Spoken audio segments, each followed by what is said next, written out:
Bonjour, aujourd'hui je vais vous présenter mon projet autonome. Mon projet de recherche portera sur la littérature canadienne-française d'avant 1960. Je veux tout d'abord vous présenter ma recherche portant sur les événements politiques, culturels et économiques du Canada français de 1850 à 1960. Comme événement politique, en 1848, il y a la naissance de l'Institut canadien de Montréal.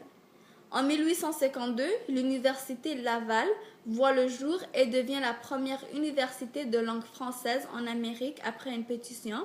Et en 1867, les premières élections du Québec ont eu lieu. Comme événement culturel, en 1844, le gouvernement britannique accepte d'utiliser la langue française dans la vie politique du Canada. En 1848, il est maintenant légal de parler français au Parlement. Et en 1952, la société Radio-Canada commence à diffuser sur les ondes télévisuelles. Comme événement économique, immigration massive des Canadiens français vers les États-Unis.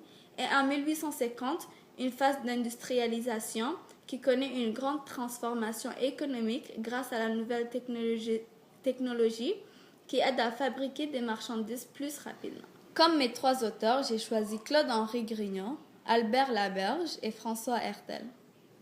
Claude-Henri Grignon, né le 8 juillet 1994 à Sainte-Adèle au Québec, est décédé le 3 avril 1976 après quelques années de maladie. C'était un écrivain, journaliste, conférencier canadien-québécois. Après la mort de son père, il s'isole et passe son temps à faire de la lecture des œuvres françaises. Son roman Un homme et son péché, écrit en 1933, fait partie des œuvres littéraires les plus connues au Québec.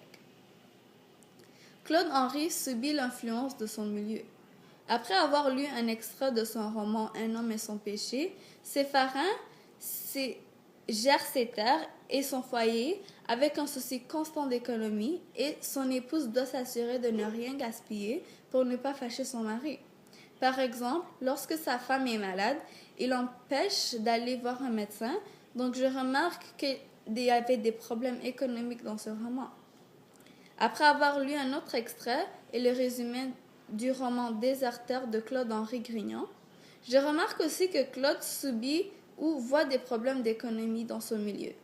Par exemple, Isidore Doubras, un des personnages du roman Déserteur, vend ses terres par influence de sa femme et sa fille pour aller vivre en ville. Il pense gagner plus d'argent, donc il prend la chance de déménager là-bas. Par contre, cela ne s'est pas bien passé pour lui parce qu'il y a eu une grande crise qui survient. Tout cela démontre qu'il y a des problèmes de crise d'économie dans les littératures de Claude. François Hertel, né le 31 mai 1905 à Rivière-Ouelle au Québec, est mort le 4 octobre 1985 à Montréal. Le vrai nom de François Hertel, c'est Rodolphe Dubé. Il était un prêtre catholique, un poète, un philosophe, un professeur et autres. Il a aussi gagné plusieurs prix. François Hertel, reconnu aussi comme Rodolphe Dubé, a subi aussi l'influence de son milieu, car après avoir lu 2 extraits de son roman Les Beaux Risques, publié en 1939, il relève l'idée de la société canadienne-française qui rentre en appauvrissement, donc il subit l'influence politique et économique. Albert Laberge, surtout reconnu pour son roman Lasquine, est un écrivain québécois né le 18 février 1871 et décédé le 4 avril 1960. Il est né à Béarnois dans une famille cultivateur. C'est le premier écrivain canadien-français à faire du réalisme. Lasquine lui fait mériter une place dans la littérature québécoise. Après avoir lu 2 extraits d'Albert Laberge, je remarque qu'il a subi l'influence de son milieu car il parle des souffrances de la mort quotidienne de ces pauvres gens dans les romans. Lasquine, publié en 1918, il parle aussi des problèmes économiques dans sa société.